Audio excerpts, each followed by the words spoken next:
It's the afternoon of Saturday the 10th of April. Roger de Vlaeminck arrives at the Brooklyn team's hotel in La Mollet, north of Paris. His teammates and the team personnel are already there to meet him.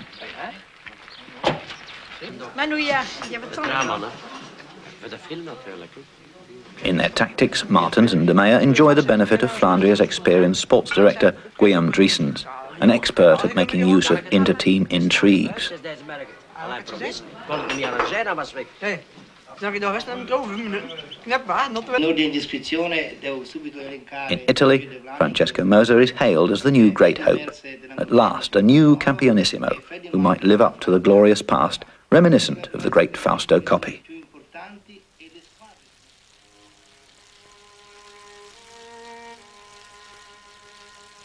Roger de Vlaeminck gets ready.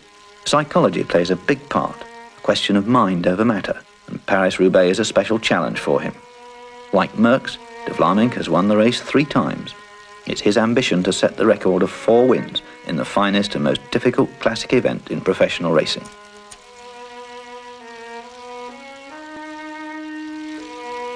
He knows that his arch-rival Merckx might be the one to do it tomorrow. 4 victories.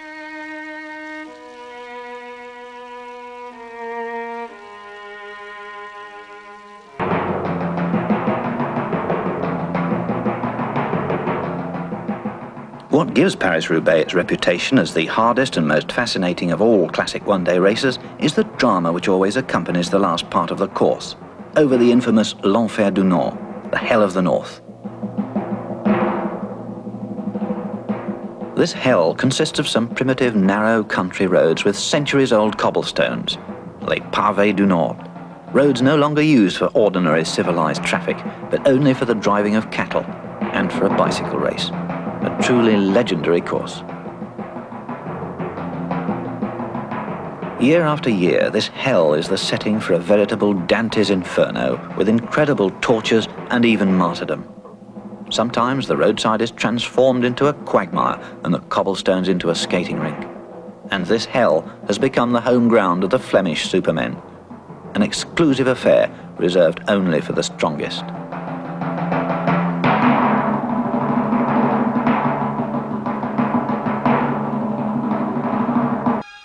Sunday, the 11th of April. It's 7:30 in the morning. From here at the square in Chantilly, the 74th Paris-Roubaix will start in a couple of hours. The race was run for the first time in 1896 and has since been run every year except during the war years. And every year adds to the legend of the Hell of the North.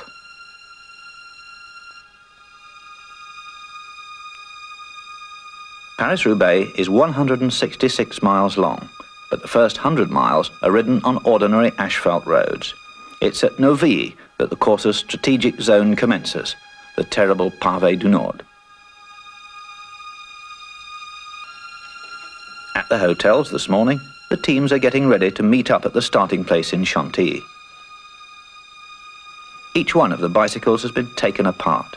Each bicycle has 10 or 12 gears, but the individual riders have each chosen the number of teeth on their sprockets.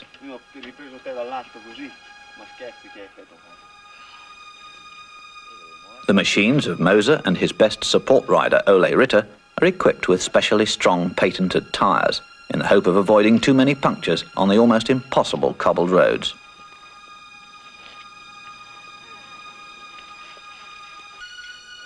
The competitors consume a solid breakfast. Brooklyn is a good team.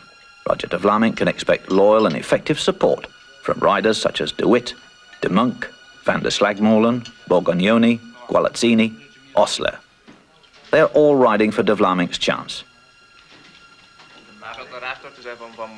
A rare steak is a good breakfast for what lies ahead.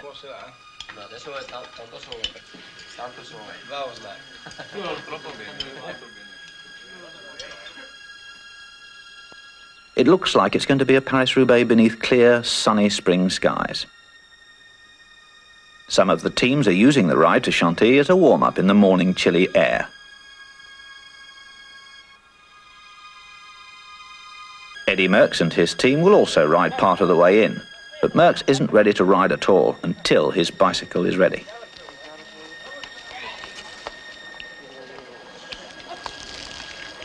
The time is 10:30.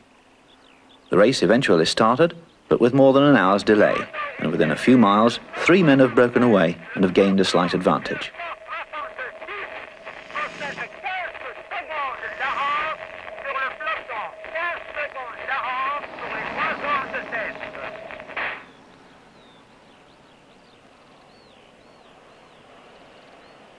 Three French riders who in any case don't have a chance, which is perhaps why they're trying to distinguish themselves at this early stage when the favourites are still idling and nobody's interested in increasing the pace.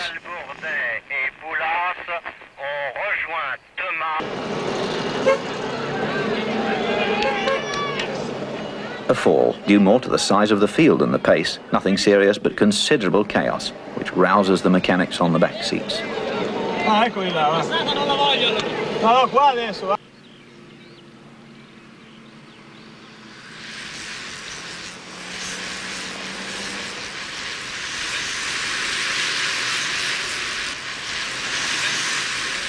The rest of the field is still intact, and nobody seems much inclined to start a pursuit of the no-hopers.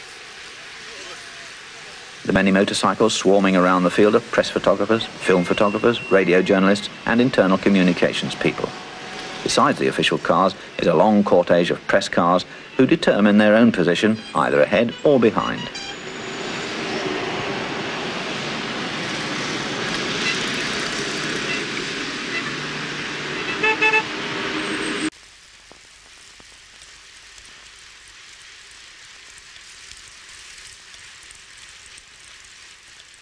There's excellent teamwork in the breakaway trio. They're all sharing the pacemaking so that their riding really amounts to something.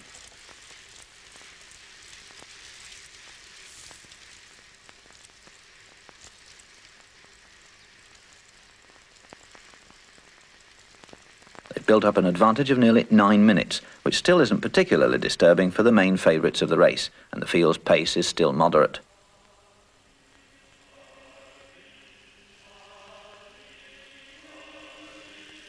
As a matter of form, it's Molteni and Flandria, which is to say the supporting riders for Merckx and Martens respectively, who've gone into the front to make sure that the pace, in spite of everything, doesn't get too slow.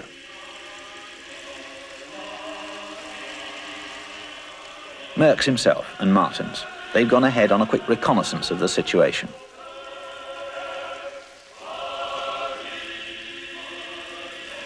Right in the middle of the field, wearing the rainbow jersey, is world champion Henny Kuiper of Holland. And sheltering behind his support rider Gualazzini, Roger de Vlaming, waiting.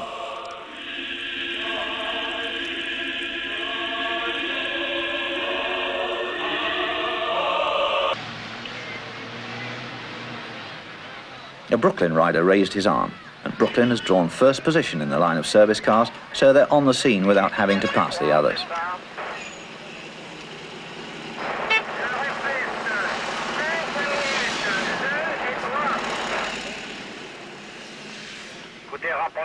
Changing a wheel can take a maximum of 10 seconds.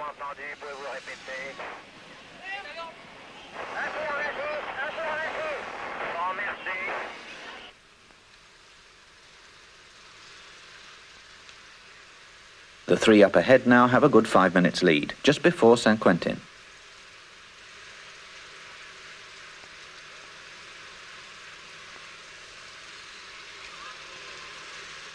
All three still seem very fresh, and they take turn in the lead with a smooth, harmonious rhythm.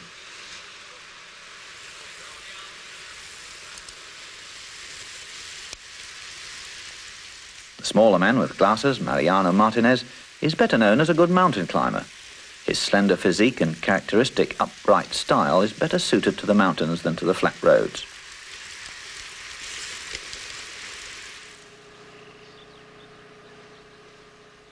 One of the three, Jacques Boulas, has punctured. Fortunately, the Jobbo team car is right behind the breakaway group.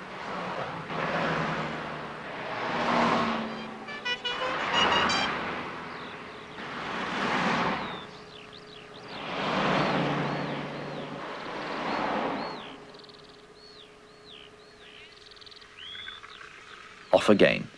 It took 9 seconds, and it'll take some pedalling to reach the other two again. No,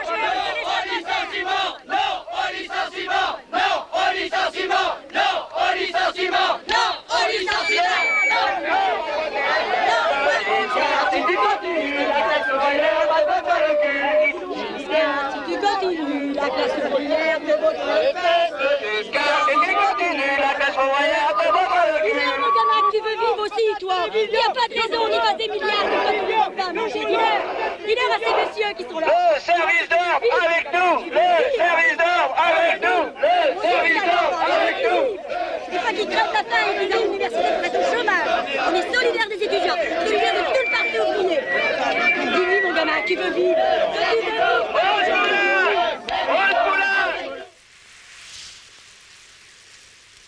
But both the breakaway trio and then the field are allowed to slip through, and after some delay, the accompanying cars. The bike race goes on.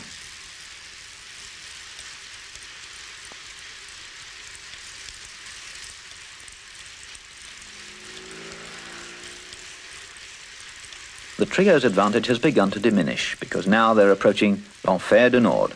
It isn't far to hell now, and the main field starts to accelerate.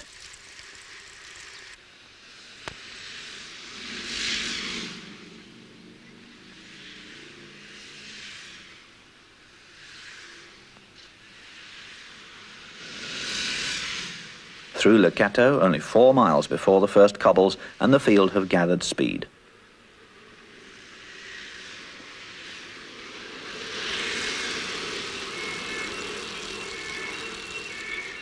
Right behind the pack are 2 official cars, then the 15 service cars, a few press cars, most of them have gone on ahead.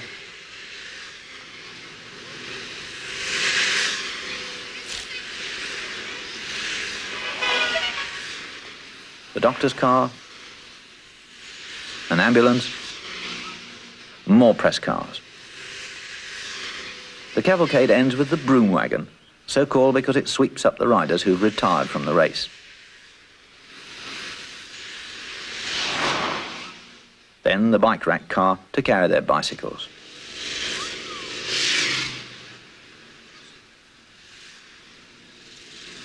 Neuilly, immediately before the rough stuff. The time is 10 minutes to 2.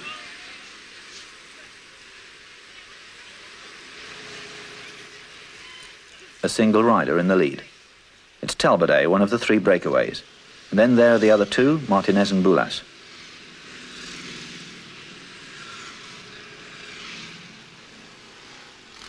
But there also is the field.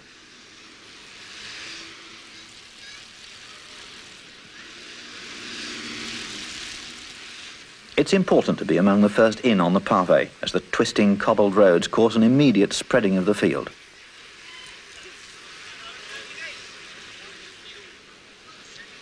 This is where hell begins. The first stretch of pavé is only 2 miles long, but terribly difficult. The surface is completely deformed, and here, past Neuilly, there's a steep hill as well. And who's the first man in? It's Talbot. He doesn't appear to have considered resigning yet.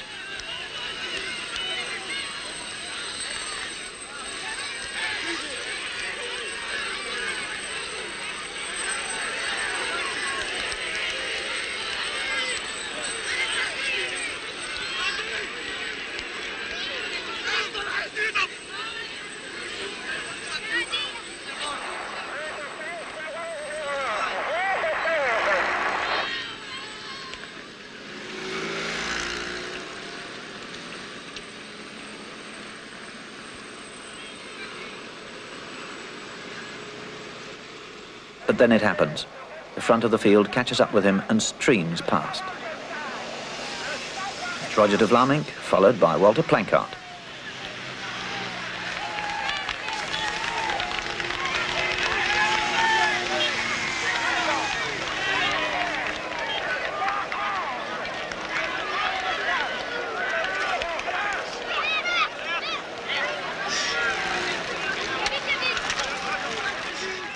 De Vlamingh is now in the clear and forcing the pace.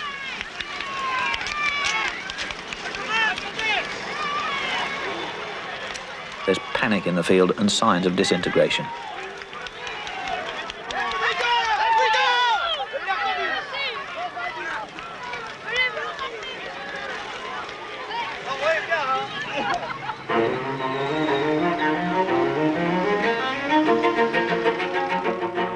De Vlamingh continues his tremendous push.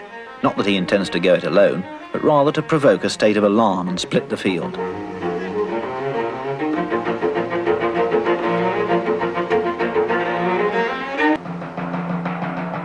Behind him and leading the pursuit is his sworn enemy Freddie Martens.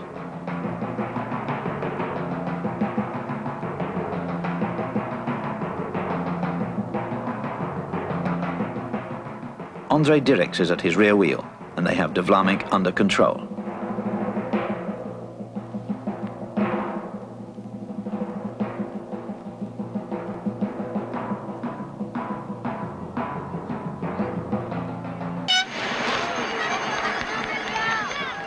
In the front group of about 20 men are Moser, Dirks, Planckaert and 2 or 3 Brooklyn riders behind De Vlaeminck. But Merckx is here at the head of the second group, and behind him, Walter Godefroot.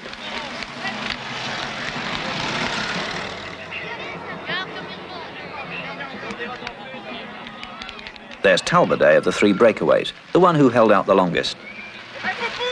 And there, a little ahead of the new main field, is Raymond Poulidor, who year after year has placed himself as the best Frenchman in the race.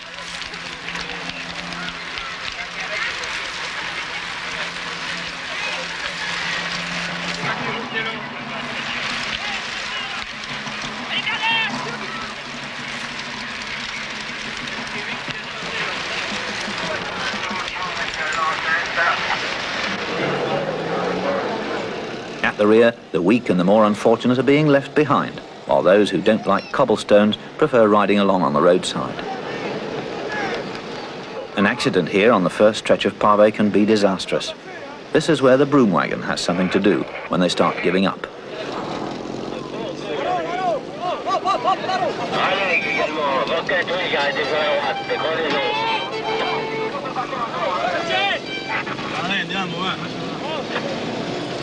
These old cobbled roads are hardly ever used except by farmers on their way to the fields, and now on this calm Sunday in April, a bunch of crazy bike riders. In fine weather, the crossroads are a good picnic spot for the nearby villagers. People wait to get a glimpse of the great race that has made this region legendary. They wait for a few fleeting moments of action, drama, torture, and even heroism.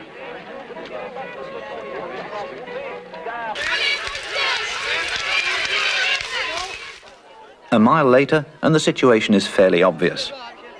They're still pounding away in the leading groups. Several in that company don't want to make it easy for Martens to join on. Dirks is leading the way, in front of Verbeek. Once again, the Flemish riders are dictating the pace. Despite the tremendous pressure up front, Merckx's group, led here by Godefroot, is about to make contact. Only 7 seconds separate them, so a merging of nearly all the men that matter is imminent. How far now does the hapless Martens lag behind? He's got to slog away at it in order not to lose his chance. If the main group swallows him up, and they aren't far behind, he risks getting stuck with them. Martens is a very strong rider, particularly in time trials, but it's remarkable that none of his teammates up ahead have come back in order to help him.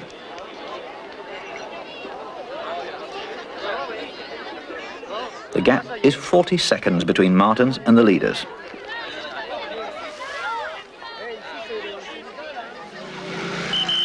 And there's 20 seconds between Martens and the main field, here being led optimistically by the Dane Ole Ritter. Ritter has always been well placed in Paris Roubaix, and it's obvious that he intends making his presence felt.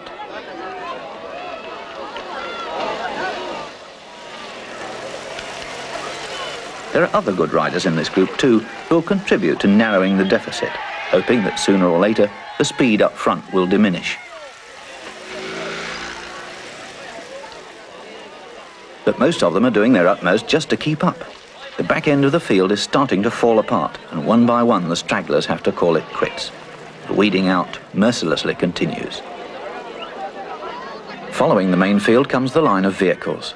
The officials in the red cars still won't let the service vehicles pass the field and drive up behind the leaders.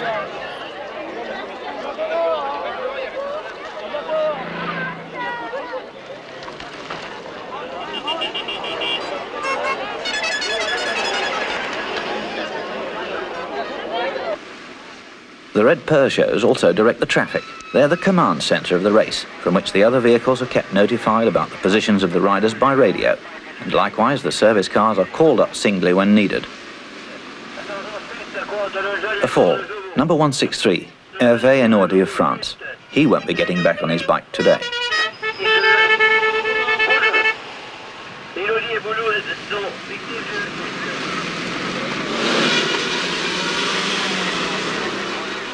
The service cars keep an eye on the right side of the road. It's there, always on the right, that riders with mechanical problems await help.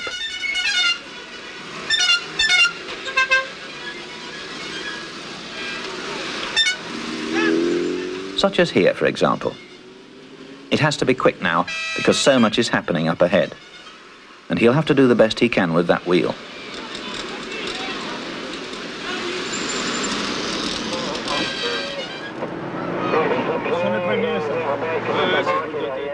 The radio reports that Martens has now received assistance from his teammate Michel Pellantier, who's dropped back for him, and that they're closing on the leaders, who are now bunched in a single group, after the exertions of Merckx and Godefroot.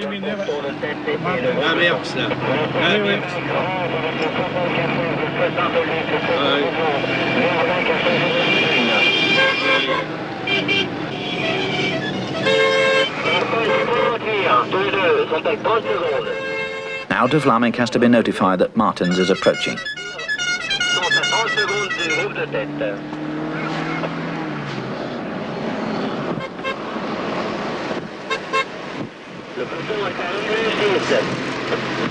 Così, 40 secondi Martens, Martens e Pellantier, 40 secondi!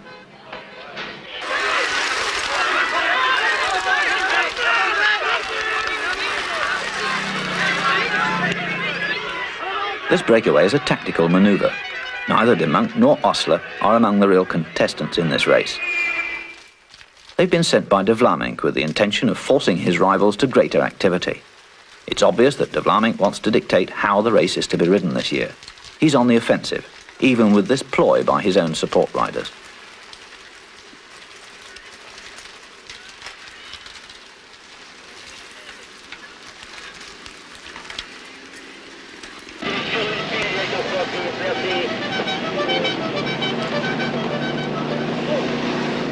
The expected regrouping takes place behind the breakaway, on the outskirts of Valenciennes. Kuiper, Poulidor and Ritter have caught up. It was their last chance to be included in the finale, which begins after the feeding station in the town. Some of the very worst cobbles are waiting further north. The race is barely halfway into hell.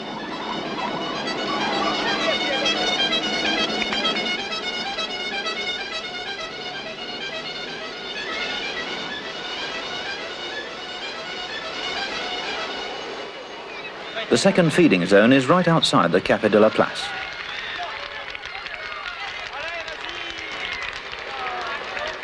There's a lunch bag for everyone.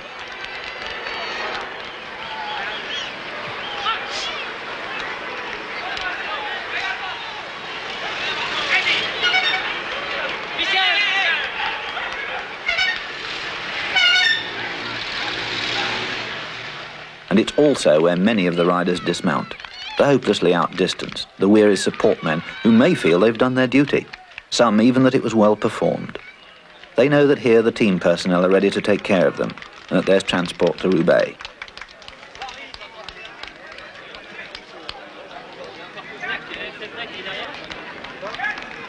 The two Brooklyn attackers still have a slight advantage.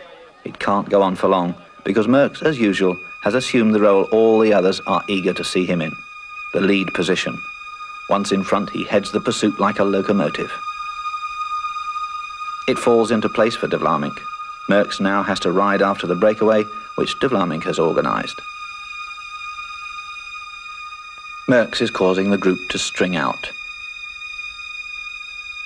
The new pack is about 40 strong, here where the paving stones of hell start again.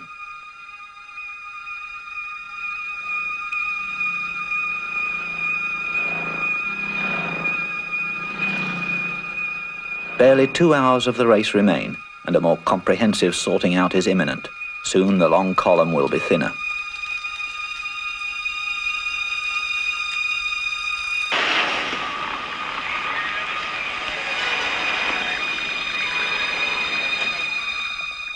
There's some very fast riding now. It's difficult just to keep position, to keep your rear wheel. Martens, De Meyer, Dirks, Godefroot, De Vlamingh and Merckx leading.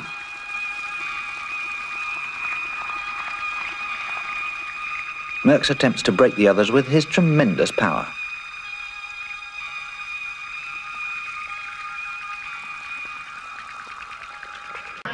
A few things have been happening in hell. The two Brooklyn breakaways have been overtaken, but straight afterwards a lone rider took off. It's Frenchman Sabille, who bravely takes his life in his hands.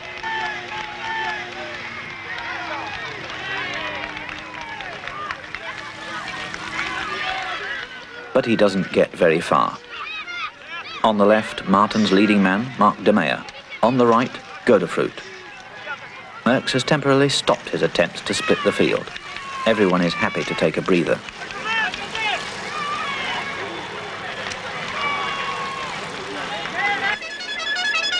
More mishaps. A Brooklyn rider is among the unfortunates.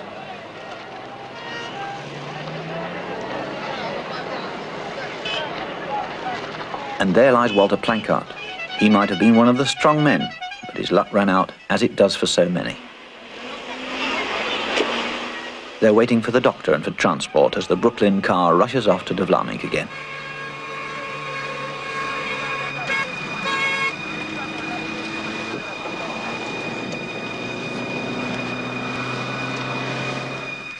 And up here, the battle is coming to the boil.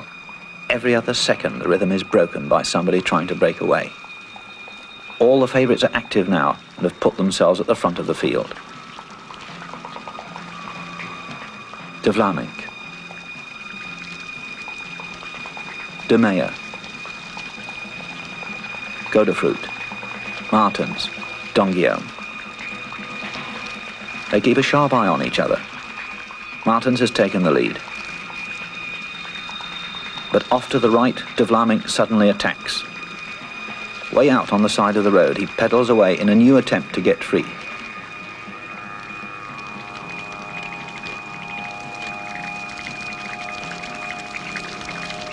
Moser is the first to react, and then Martens.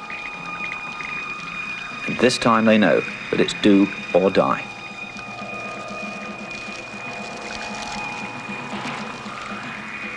De Vlamingh once more in the process of splitting the field.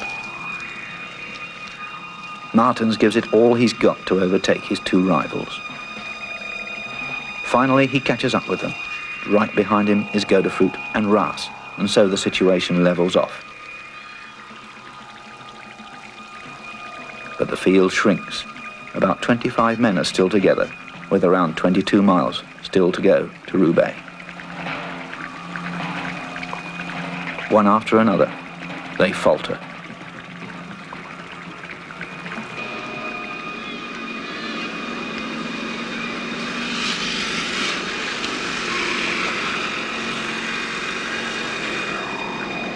Now there's a new fall. It's Martens. Freddie Martens has crashed.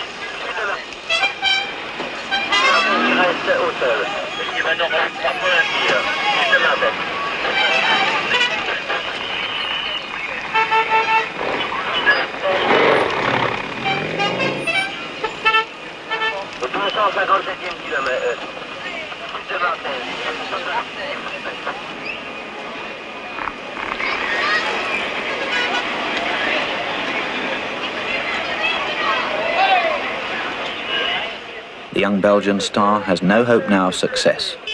The race is over for the man many considered the top favourite. And Martens sadly ends the race as a passenger in the doctor's car.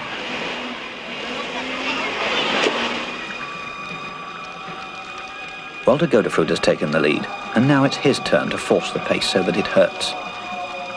Godefroot, the former winner of Paris Roubaix, seems in good form and is riding very well. With his smooth, powerful technique, he's a real expert in this terrain and is not nicknamed the Bulldog of Flanders for nothing.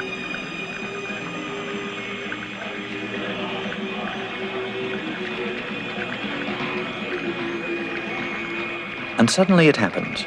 4 men have broken away. Godefroot, De Meyer, De Vlamingh and Kuiper.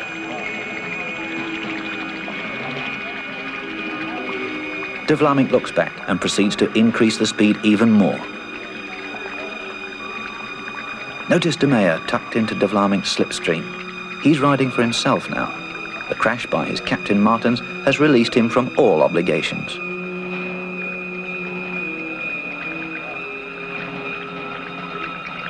The remainder of the field are a couple of hundred yards behind. 2 men have separated themselves and are midway between it and the breakaways.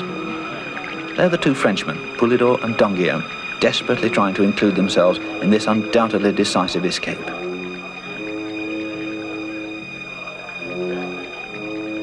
Still another rider approaches the 2 at high speed and passes them. They just can't keep up with him.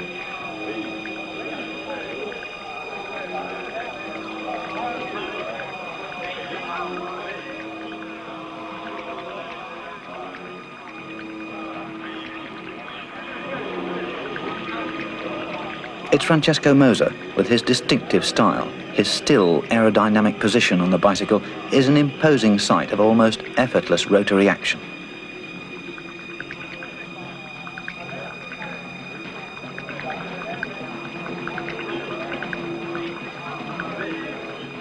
Moser continues to bridge the gap.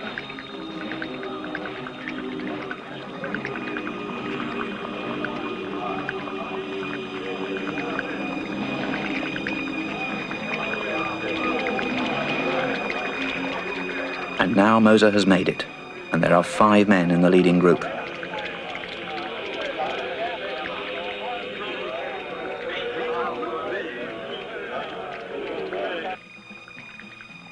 But Godefroot has problems. He's punctured, a real disaster for him, and so another man's chance has gone. Now it's obvious that the decisive move has begun, and in the service cars an appraisal of the situation is made. Who's still in the race and who isn't.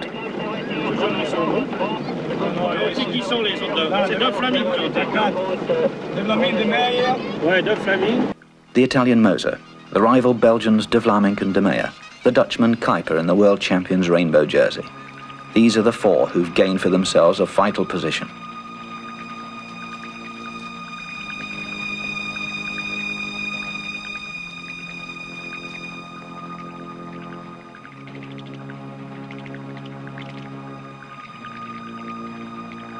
Merckx unaccountably wasn't there when it happened, but naturally he's leading the pursuit.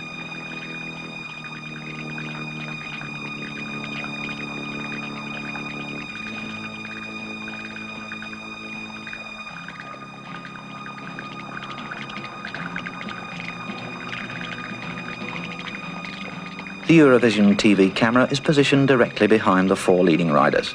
The live transmission has begun, and we're into the final hour of hell.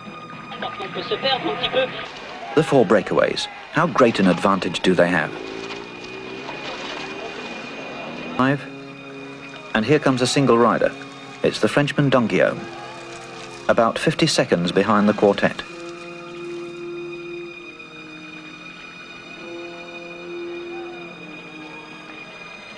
And here comes Merckx, Godefroot and the others, about 15 seconds after Donguillaume, and so more than a minute behind De Vlamingh and the others.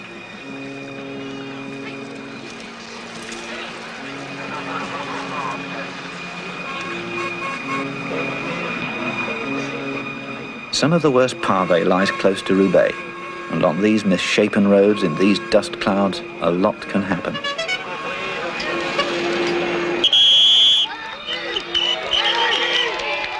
And the Merckx group, a good minute behind the leaders. Now there are only 12 men in Merckx's group. The rest are scattered in the dust.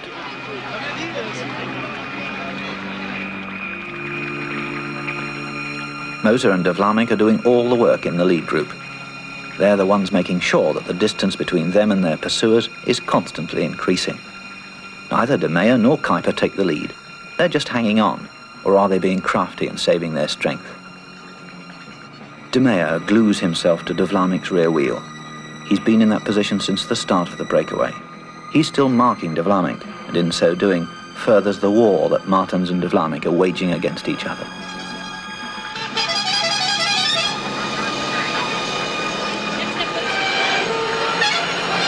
Kuiper is always at the rear. Is he tired, or is he waiting for a chance to get a jump on the others? That's his speciality, and that's how, a little unexpectedly, he became the world champion last year.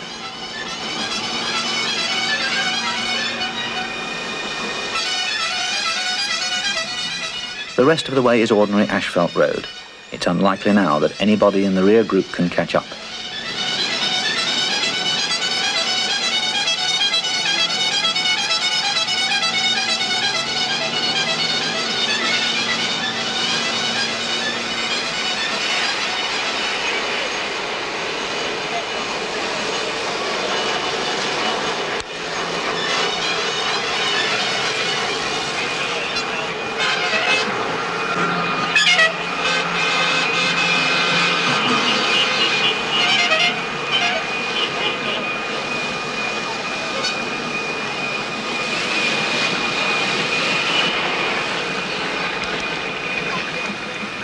Henny Kuiper. Now he plays his hand. But de Vlaeminck is alert and immediately wipes out the danger, and the ace Belgian still seems to be controlling the race.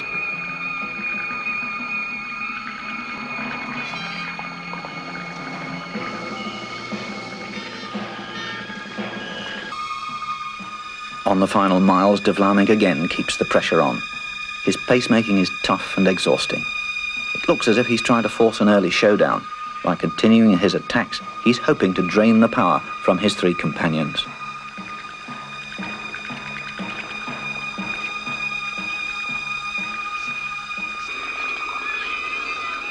Merckx seems resigned to his fate.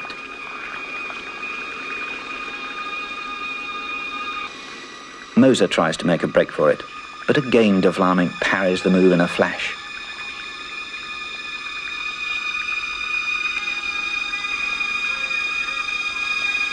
And Kuiper again, but de Vlaeminck sees it and is on his wheel at once.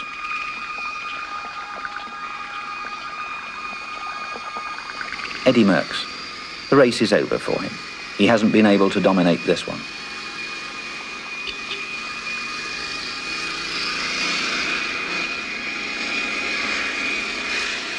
Suddenly, he mounts an attack.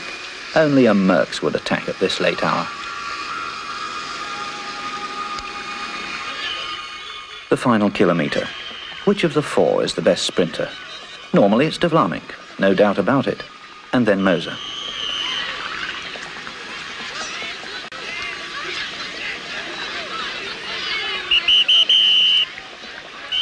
Merckx. But he doesn't succeed in breaking loose. The others are on his tail, and he doesn't force the issue.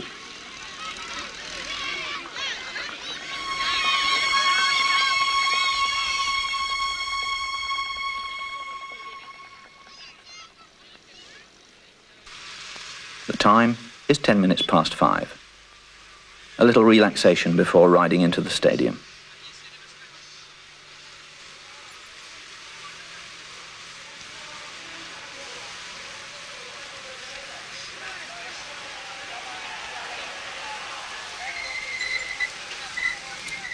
De Vlaeminck and Moser have probably expended the most in building up and consolidating the breakaways' lead. So, just how fresh are De Meyer and Kuiper?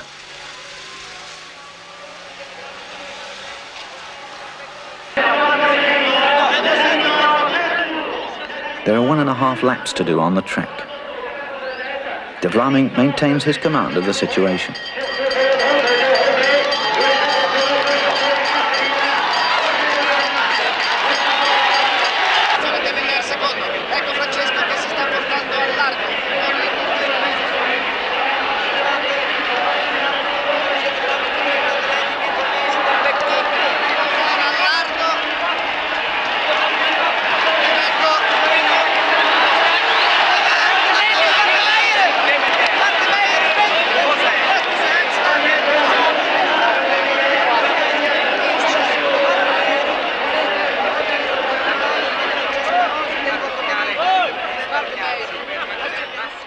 De Vlamingh makes the tactical error of riding a long sprint from the leading position. Moser attacks from above, but he doesn't box in De Meyer, who slots in between them and rides a really explosive finale.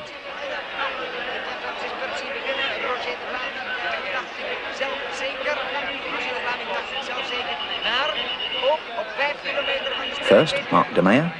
Second, Moser. Third, De Vlamingh. Fourth, Kuiper.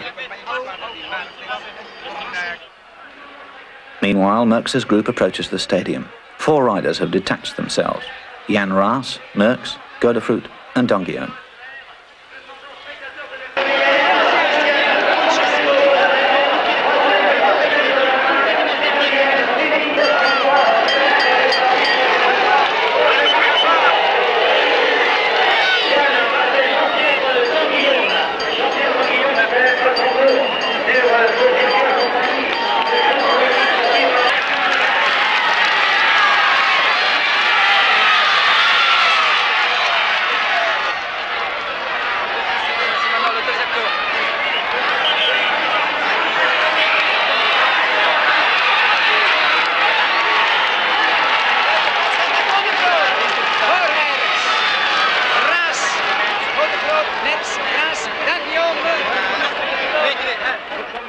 The surprise winner, Mark De Meyer, a tremendous triumph for this support rider who rode his own race when his star Martens dropped out.